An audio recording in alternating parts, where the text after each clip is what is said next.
Hello friends, welcome to grand rides. അപ്പോൾ ഇന്ന് നമ്മൾ ഡീറ്റെയിൽ ചെയ്യാൻ പോകുന്നത് Land Rover Discovery Sport edition.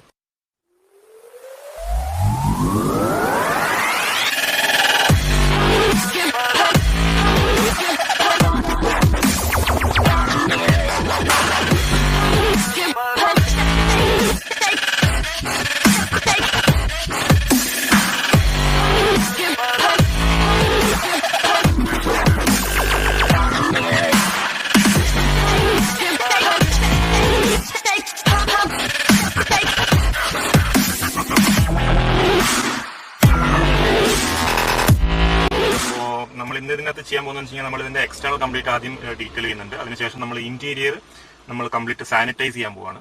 അപ്പോൾ സാനിറ്റൈസേഷൻ പ്രോസസ്സ് എങ്ങനെയാണ് വരുന്നതെന്ന് വെച്ച് കഴിഞ്ഞാൽ നമ്മൾ ആദ്യം കംപ്ലീറ്റ് ഇതിന്റെ ഇന്റീരിയർ മൊത്തം ലെതർ സീറ്റ് കാര്യങ്ങളെല്ലാം നമ്മൾ സ്റ്റീം ചെയ്യും. സ്റ്റീം ചെയ്തതിന് ശേഷം നമ്മൾ ഫോം അടിച്ചിട്ട് നമ്മൾ റോട്ടറി ക്ലീനിങ് ബ്രഷ് ഉണ്ട്, ആ ബ്രഷ് വെച്ചിട്ട് നമ്മൾ ഈ എല്ലാ സർഫേസും നമ്മൾ നല്ല രീതിയിൽ ക്ലീൻ ചെയ്തെടുക്കും. അതിനുശേഷം നമ്മൾ അതിൻ്റെ മേലെ ഒരു പ്രൊട്ടക്റ്റീവ് ഒരു ലെയർ കോട്ടിങ് ഇതിന് മേലെ അടിക്കുന്നതാണ്. പിന്നെ സീറ്റിൻ്റെ മേലെ നമ്മളൊരു ലെതർ കണ്ടീഷണർ അടിക്കുന്നുണ്ട്. ഫ്ലോർ കംപ്ലീറ്റ് നമ്മൾ ആദ്യം തന്നെ വാക്വം ചെയ്തെടുക്കും. പിന്നെ റൂഫും അതുപോലെ തന്നെ നമ്മൾ റോട്ടറി ബ്രഷ് വെച്ച് നമ്മൾ ക്ലീൻ ചെയ്യും, സാനിറ്റൈസ് ചെയ്യുന്നുണ്ട്. വീഡിയോ എല്ലാവരും അവസാനം വരെ കാണുക, എന്നാലും നമുക്ക് കംപ്ലീറ്റ് ആയിട്ടുള്ള ഡീറ്റെയിൽസ് നമുക്ക് അറിയാൻ പറ്റുള്ളൂ. അപ്പോൾ നമ്മളുടെ വീഡിയോ ഇഷ്ടപ്പെട്ടാൽ നമ്മൾ എല്ലാവരും ഒന്ന് ലൈക്ക് ചെയ്യുക, ചാനൽ സബ്സ്ക്രൈബ് ചെയ്യാൻ മറക്കരുത്. ഇഷ്ടപ്പെട്ടാൽ എല്ലാവർക്കും ഒന്ന് ഷെയർ ചെയ്ത് കൊടുക്കുക. അപ്പോൾ നമുക്ക് ഡയറക്റ്റ് വീഡിയോയിൽ പോവാം.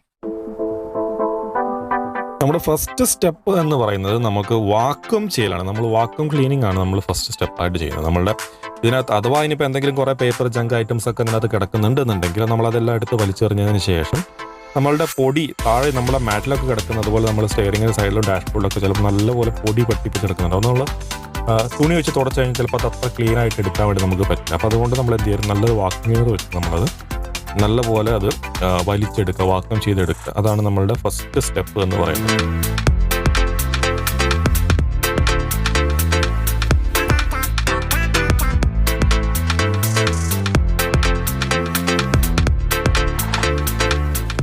നമ്മുടെ സെക്കൻഡ് സ്റ്റെപ്പ് എന്ന് പറയുന്നത് ഒരു ഇമ്പോർട്ടൻറ്റ് സ്റ്റെപ്പാണ്, നമ്മളുടെ സ്റ്റീം ക്ലീനിങ്.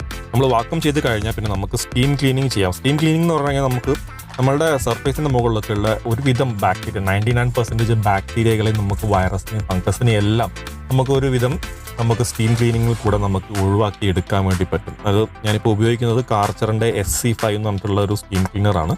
നിങ്ങൾക്ക് താല്പര്യമുള്ളവർക്ക് പർച്ചേസ് ചെയ്യാനുള്ള ലിങ്ക് നമ്മളുടെ ഡിസ്ക്രിപ്ഷനിൽ കൊടുത്തിട്ടുണ്ട്. താല്പര്യമുള്ളവർക്ക് നോക്കാം. അതിനെ കൊടുത്തിട്ട് നമ്മളുടെ വ്യൂ പ്രൊഡക്റ്റ് എന്നുള്ള നമ്മളുടെ ഈ ഒരു ബട്ടൺ പ്രസ് കഴിഞ്ഞാൽ നമുക്ക് ഈ ഒരു പ്രൊഡക്റ്റിൻ്റെ ഡീറ്റെയിൽസ് എല്ലാം നിങ്ങൾക്ക് അറിയാൻ വേണ്ടി പറ്റും.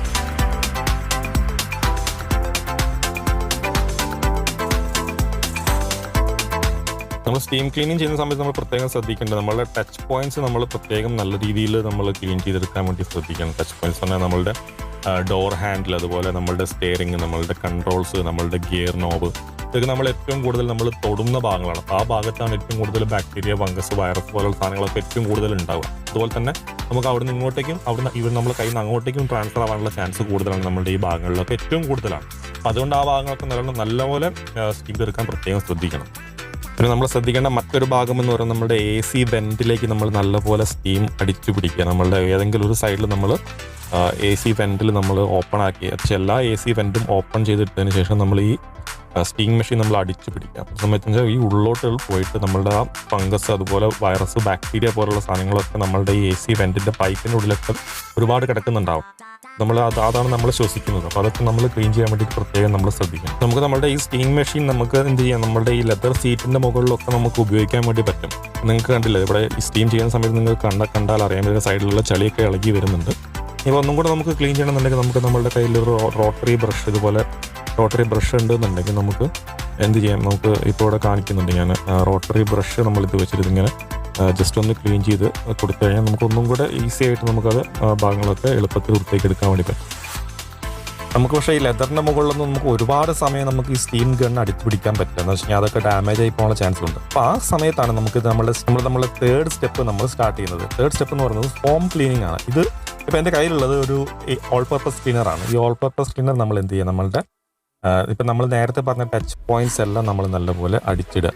അതിനുശേഷം നമ്മുടെ കയ്യിൽ ഇതേപോലുള്ളൊരു ഇതൊരു റോട്ടറി ഡ്രിൽ ബ്രഷാണ്. അപ്പോൾ ഇത് വെച്ചിട്ട് നമുക്ക് എന്ത് ചെയ്യാം, എല്ലാ ഭാഗത്തും നല്ലപോലെ നമുക്ക് ക്ലീൻ ചെയ്തെടുക്കാൻ വേണ്ടി പറ്റും. അപ്പോൾ ഈ ഫോം ആയതുകൊണ്ട് തന്നെ നമ്മളുടെ അടിയിൽ പറ്റിപ്പിടിച്ചിരിക്കുന്ന ഡേർട്ടെല്ലാം ഈ ഫോം അപ്ലിഫ്റ്റ് ചെയ്തെടുക്കും. അപ്പോൾ അങ്ങനെ വെച്ചതിന് ശേഷം നമുക്ക് എന്ത് ചെയ്യാം, ഒരു മൈക്രോഫൈബർ ക്ലോത്ത് വെച്ച് നമുക്ക് തുടച്ചെടുത്ത് കഴിഞ്ഞാൽ അവിടെ പിന്നെ ഒരു രീതിയിലുള്ള ഇൻഫെക്ഷൻസ്, അതായത് ബാക്ടീരിയ, വൈറസ്, ഫംഗസ് പോലുള്ള ഒരു സാധനങ്ങളും പിന്നെ അവിടെ നിലനിൽക്കില്ല. നമ്മൾ ആദ്യം തന്നെ നമ്മൾ സ്റ്റീം ചെയ്തു, അതിനുശേഷം നിലനിൽക്കുന്ന ഇതേപോലെയുള്ള ഇൻഫെക്ഷൻസ് എന്തെങ്കിലും സംഭവങ്ങളൊക്കെ ഉണ്ട് എന്നുണ്ടെങ്കിൽ നമ്മളുടെ ഇതേപോലെയുള്ള നമ്മൾ ഫോം ക്ലീനിങ്, ഓൾ പർപ്പസ് ക്ലീനറും കൂടെ അടിക്കുന്നതോടുകൂടി കംപ്ലീറ്റ്ലി ഡിസ്ഇൻഫെക്റ്റ് ആവും. ഓൾ പർപ്പസ് ക്ലീനർ എന്ന് പറഞ്ഞാൽ നിങ്ങൾക്ക് അറിയുണ്ടാവും, ഞാൻ നമ്മുടെ ഒരുപാട് വീഡിയോകളിൽ നമ്മൾ പറഞ്ഞിട്ടുണ്ട്. എന്നാലും നിങ്ങൾക്ക് അറിയാത്ത ആളുകൾക്ക് പറയാം, നമുക്ക് എല്ലാ ഭാഗത്തും പല രീതിയിൽ നമുക്ക് ഡയലൂട്ട് ചെയ്ത് ഉപയോഗിക്കാൻ പറ്റിയിട്ടുള്ള ഒരു പ്രൊഡക്റ്റാണ് ഓൾ പർപ്പസ് ക്ലീനർ എന്ന് പറയും. നമുക്ക് ഇൻറ്റീരിയറിലായാലും നമുക്ക് എഞ്ചിൻ ക്ലീനിങ്ങിനും നമുക്ക് അണ്ടർ ബോഡി ക്ലീനിങ്ങിനും വീൽ ക്ലീനിങ്ങിനും നമുക്ക് പല രീതിയിൽ നമുക്ക് ഡയലൂട്ട് ചെയ്തിട്ട് പല രീതിയിൽ പല ആവശ്യങ്ങൾക്ക് വേണ്ടി നമുക്ക് ഈ ഒരു പ്രൊഡക്റ്റ് നമുക്ക് ഉപയോഗിക്കാൻ പറ്റും. പർച്ചേസ് ചെയ്യാനുള്ള ലിങ്ക് നമ്മുടെ ഡിസ്ക്രിപ്ഷനിൽ കൊടുത്തിട്ടുണ്ട്. അതുപോലെ തന്നെ നമ്മുടെ വ്യൂ പ്രൊഡക്റ്റ് എന്നുള്ള ബട്ടൺ നമ്മൾ പ്രസ് ചെയ്ത് കഴിഞ്ഞാലും നമുക്ക് ആ പ്രൊഡക്റ്റിൻ്റെ ഡീറ്റെയിൽസ് എല്ലാം അതിനകത്ത് കൊടുത്തിട്ടുണ്ട്. നമ്മൾ ജസ്റ്റ് ഈ നേരത്തെ പറഞ്ഞ പോലെ നമ്മൾ ഈ ഒരു ഫോം ആക്കിയതിന് ശേഷം, അതായത് നമ്മുടെ ഈ ഡ്രിൽ ബ്രഷിൽ നമ്മളിത് ഫോം ആക്കിയതിന് ശേഷം നമുക്ക് എന്ത് ചെയ്യാം, നമ്മൾ ഈ തുടച്ചെടുത്ത് കഴിഞ്ഞാൽ നമ്മുടെ സ്റ്റിയറിംഗ് കൺട്രോൾസിനുള്ളിലൊക്കെ ചിലപ്പം ഈ നമ്മളുടെ നേരത്തെ അടിച്ചിരിക്കുന്ന സ്പ്രേ ഒക്കെ ഉള്ളിലേക്ക് ഇറങ്ങി കിടക്കുന്നത്. അപ്പോൾ നമ്മൾ കൺട്രോൾസിൻ്റെ ഉള്ള ബട്ടൺസ് ഒക്കെ ചിലപ്പോൾ കംപ്ലൈൻറ്റ് ആവാൻ ചാൻസ് ഉണ്ട്. അപ്പോൾ അതുകൊണ്ട് എന്ത് ചെയ്യാം, നമ്മൾ ബാക്കിയുള്ള ഭാഗത്ത് നമ്മളൊന്ന് വാക്വം ചെയ്തെടുക്കുക.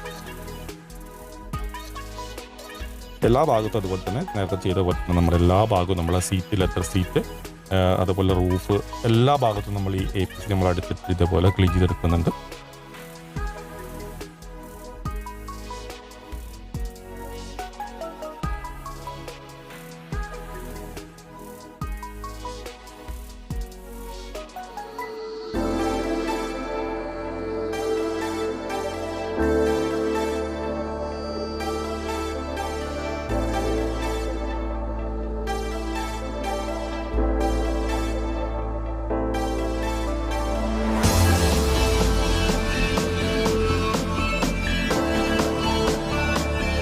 ഈ ഡാഷ്ബോർഡിൻ്റെ മുകളിലൊക്കെ നമ്മൾ ഈ ഒരു സ്പ്രേ വെച്ച് നമ്മൾ ഈ ഡ്രിൽ ബ്രഷ് വെച്ച് ക്ലീൻ ചെയ്തതിന് ഗുണം എന്ന് പറഞ്ഞാൽ നമ്മുടെ ഡാഷ്ബോർഡ് എല്ലാം നമുക്കൊരു പ്രത്യേക ടെക്സ്ചറിലായിരിക്കും നമ്മളവിടെ കാണാറുണ്ടാവുക. അപ്പോൾ ആ ടെക്സ്ചറിൻ്റെ ഇതിൻ്റെ ഉള്ളിലൊക്കെ ഒരുപാട് ചളി ഒക്കെ പറ്റി പിടിച്ച് കിടക്കുന്നത് കാണാം. അപ്പോൾ അത് പലരും ജസ്റ്റ് ഒന്ന് തുണി വെച്ച് തുടയ്ക്കാറ് മാത്രമേ ഉള്ളൂ, ഡീപ്പ് ക്ലീനിങ് അവിടെ നടക്കാറില്ല. അപ്പോൾ നമ്മൾ ഈ ഡ്രിൽ ബ്രഷ് വെച്ച് നമ്മൾ ക്ലീൻ ചെയ്യുന്ന സമയത്ത് നമുക്ക് ഡീപ്പായിട്ട് നമുക്ക് ആ ഭാഗങ്ങളൊക്കെ ക്ലീൻ ചെയ്തെടുക്കാൻ വേണ്ടി പറ്റും എന്നുള്ളതാണ് ഇതിൻ്റെ ഒരു ഗുണം. സാധാരണ ജസ്റ്റ് ഒന്ന് ബ്രഷ് നമ്മളൊരു തുണി വെച്ച് തുടച്ചതിന് ശേഷം ഒരു ഡാഷ്ബോർഡ് പോളിഷ് അങ്ങനെ അടിച്ചിട്ടാണ് സാധാരണ ചെയ്യുന്നത്. അപ്പോൾ കാണുന്ന സമയത്ത് പെട്ടെന്ന് ചെറിയൊരു ഗ്ലേസിങ് തോന്നും എന്നുണ്ടെങ്കിലും അതുകൊണ്ട് ഒരു ക്ലീനിങ് സാധാരണ രീതിയിൽ നടക്കാറില്ല. അപ്പോൾ അതുകൊണ്ടാണ് നമ്മളിവിടെ നല്ല വൃത്തിയായിട്ട് നമ്മൾ എല്ലാ ഭാഗവും നമ്മൾ ഈ ഓൾ പർപ്പസ് ക്ലീനർ അടിച്ചതിന് ശേഷം നമ്മൾ ഡ്രിൽ ബ്രഷ് വെച്ചിട്ട് നല്ലപോലെ വൃത്തിയാക്കി എടുത്ത് നമ്മൾ തുടച്ചെടുത്തതിന് ശേഷമാണ് നമ്മൾ അവസാന സ്റ്റെപ്പിലാണ് നമ്മൾ എന്ത് ചെയ്യുന്നത്, നമ്മളെ ഡാഷ്ബോർഡ് പോളിഷ് നമ്മൾ അപ്ലൈ ചെയ്യാറുള്ളൂ. ഇന്റീരിയർ ഡീപ്പ് ക്ലീനിങ് എന്ന് പറഞ്ഞാൽ ഒരുപാട് സമയം കൺസ്യൂം ചെയ്യുന്ന ഒരു പരിപാടിയാണ്. ഇപ്പോൾ എനിക്ക് ഈ ഒരു ഭാഗം കംപ്ലീറ്റ് ക്ലീൻ ചെയ്തെടുക്കാൻ വേണ്ടിയിട്ട് നമുക്ക് 48 മണിക്കൂർ നമുക്ക് ഈ ഒരു മൊത്തം പണിയെടുക്കേണ്ടി വന്നിട്ടുണ്ട്. അപ്പോൾ അത് കഴിഞ്ഞതിന് ശേഷം ഞാനിവിടെ ട്രിം പോളിഷ്, നമ്മുടെ സാധാരണ ഡാഷ്ബോർഡിന് മുകളിലൊക്കെ ട്രിം പോളിഷും അതുപോലെ ബാക്കിയുള്ള ഭാഗത്തൊക്കെ ലെതർ പോളിഷ് നമ്മൾ അപ്ലൈ ചെയ്തിട്ടുണ്ട്. അപ്പോൾ ഇതാണ് ഇതിൻ്റെ ബിഫോർ, നമുക്ക് ഇതിൻ്റെ ആഫ്റ്റർ ഒന്ന് കാണാം.